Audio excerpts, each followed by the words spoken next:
The group text lights up.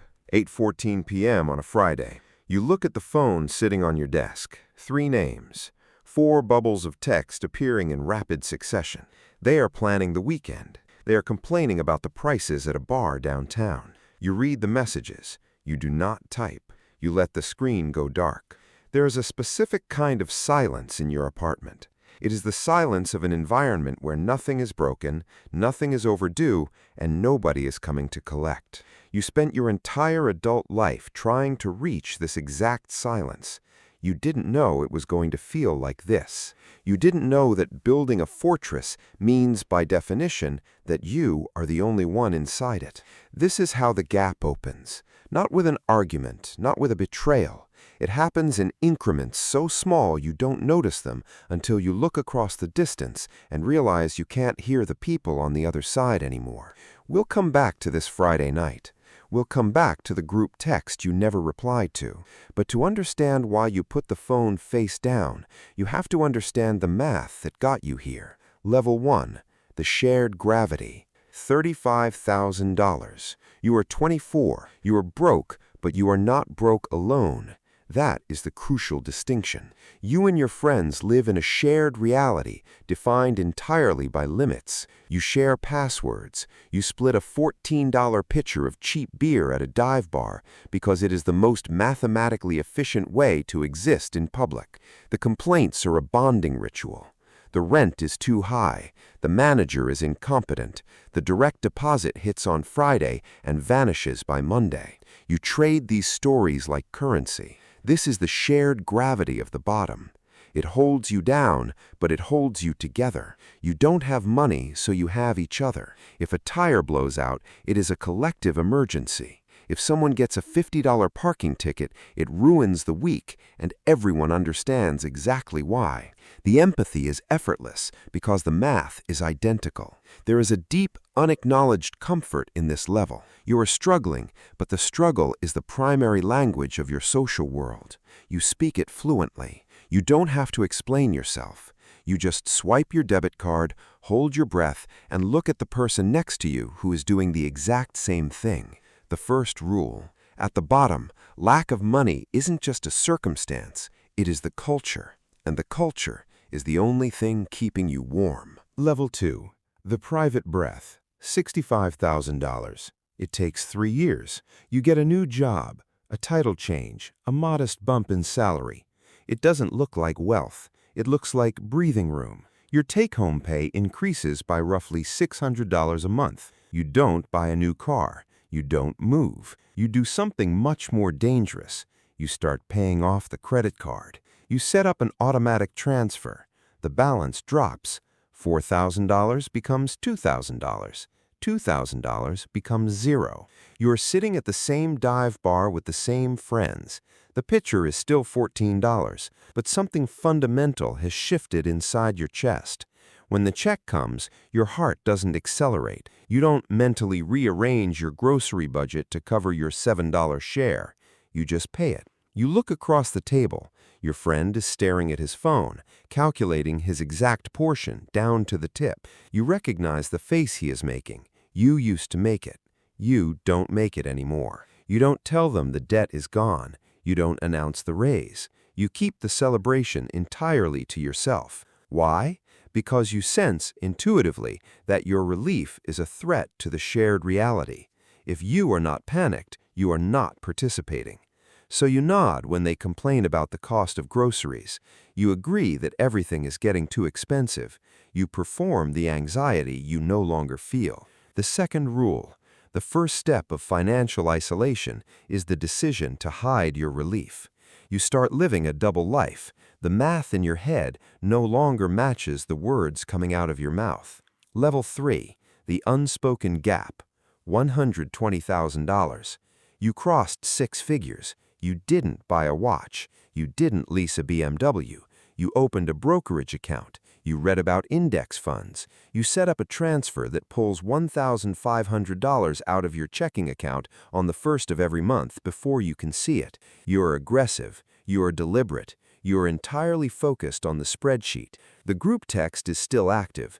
Someone sends a meme about being too broke to buy a house. You laugh, it's funny, but you are closing on a duplex in 3 weeks. You put down $45,000 in cash. You saved it quietly over 4 years by eating at home, driving a 10-year-old car, and refusing to inflate your lifestyle. You don't tell the group chat about the duplex. You tell yourself it's because you don't want to brag. That is a lie. You don't tell them because you know exactly what the math represents to them. It represents a different universe. The conversations start to feel like walking through a minefield. A friend calls you in tears. Her car needs a $1,200 transmission repair. She doesn't have it. She asks you if you can loan it to her. You look at your checking account. You have $18,000 sitting in liquid cash as an emergency fund. $1,200 is nothing to you. It's a rounding error. You say yes. You wire the money. You tell her not to worry about a timeline. You think you did a good thing. You think you helped. You didn't. You just broke the friendship. She avoids your calls for 3 weeks. When you finally see her, she won't look you in the eye. The dynamic has shifted permanently. You are no longer peers. You are a bank, and nobody wants to grab a beer with their bank. The third rule, you stop participating in the struggle, so you have to start performing it. And when the performance slips, the people around you realize you have become something they cannot relate to. Level 4. The untranslatable language. $250,000. Your net worth is climbing. The duplex cash flows. The index funds compound. You max out the 401k, the Roth IRA, the HSA. You understand the tax code better than you understand pop culture.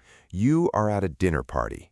The host is a friend you've known for a decade. The conversation turns to money, as it always does. They are complaining about inflation. They're talking about waiting for tax refunds. You sit there in silence. You cannot contribute. Your tax refund doesn't exist. You pay quarterly estimates. Your inflation strategy is asset allocation. Your problems are capital gains exposure, depreciation recapture, and finding a CPA who actually understands real estate syndications. You cannot say any of this out loud. If you complain about a $9,000 unexpected tax bill, you will sound like a sociopath to a table of people hoping for a $1,200 refund to pay off a credit card. So you say nothing. You chew your food. You listen to a conversation you outgrew 3 years ago. The isolation here is profound. It is not that you are better than them. It is that your reality is fundamentally untranslatable. The numbers have grown so large that they have lost their everyday meaning. $5,000 used to be a catastrophe. Now it is a standard daily fluctuation in your portfolio. You open your app on a Tuesday, watch it drop $8,000, and you don't even blink. The people at this dinner party would lose their minds if they lost $8,000. You just close the app and ask someone to pass the wine. The fourth rule: the higher your net worth climbs, the smaller the circle of people who can understand your actual life, and the smaller that circle gets, the quieter you have to be in public. Level 5. The physical distance. $750,000. You move. Not to a mansion, just a nicer house in a quieter neighborhood. The kind of neighborhood where the streets curve, and the trees are old, and the cars in the driveways are German and silent. You invite the old friends over for a barbecue. They drive 45 minutes from the old side of town. They park on the street. They walk into your house. The tension is immediate. It sits in the foyer like a physical object. They compliment the kitchen. They compliment the yard. But their eyes are doing math. They are calculating the square footage. They're looking at the countertops. They're looking at the appliances. You try to act normal. You hand out beers. You play music. But the shared gravity is completely gone. You are in different orbits. One of them makes a joke about how you're rich now. You laugh it off. You say, "Just lucky, I guess." You both know it isn't luck. It is 10 years of relentless, compounding decisions that they did not make. The barbecue ends early. They say they have to get back. They drive away. They do not come back. You don't cut them off. They cut you off. Because standing in your kitchen is a mirror they do not want to look into. Your reality makes their reality feel smaller. You didn't intend to do this. You just wanted to build security. You didn't know that security has a blast radius. You replace the old friends slowly, unconsciously. You start spending time with people you meet at industry events or through the real estate networking groups, people who speak the same language, people who don't flinch when you mention a six-figure wire transfer. But these aren't friends. These are alliances. They are functional, polite, and completely devoid of the shared history you had with the people who drank $14 pitchers with you. The fifth rule: you don't leave your circle. Your circle calculates the distance, realizes they can't cross it, and leaves you. Level 6. The silent room. $3 million. You are financially independent. The math is absolute. If you never work another day in your life, the portfolio will generate enough to sustain you indefinitely. You have reached the promised land. You wake up on a Wednesday morning. You don't have an alarm. You don't have a commute. The house is completely silent. You walk into the kitchen. You pour coffee into a heavy ceramic mug. You stand by the window. You look at the neighborhood. The neighborhood is empty because everyone else is at work. You open your phone. There are no urgent emails. There are no panicked texts. There is no one demanding your time, your energy, or your money. You have successfully insulated yourself from the friction of the human experience. You are safe. You are secure. You are entirely alone. This is the Friday night we started with, the group text that lit up and went dark. You didn't reply because you didn't have anything to say. You don't relate to their complaints. You don't share their limits.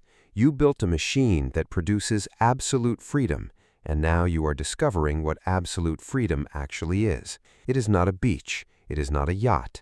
It is a room with no doors, no windows, and nobody else inside. You don't check prices. You don't check balances. You don't calculate the cost of a flight or a dinner or a medical bill. Money is no longer a variable.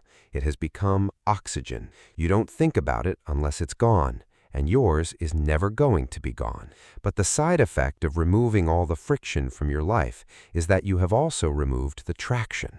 The things that make life heavy are also the things that hold it down. The shared struggles, the mutual dependence, the collective panic of a blown tire. You outgrew all of it. The sixth rule: absolute financial freedom is just the realization that you have successfully bought your way out of the human condition. And the only thing waiting for you on the other side is a very quiet morning, a cup of hot coffee, and the terrifying knowledge that from this point forward, the only person you have to answer to is yourself. Somewhere right now, someone is sitting at a dive bar. They are 24 years old. They are looking at a $14 pitcher of beer. They are calculating their share.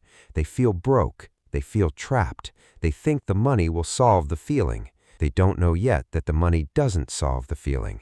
The money just takes the feeling, crystallizes it, and locks it inside a much nicer house. The machine doesn't care. It just compounds.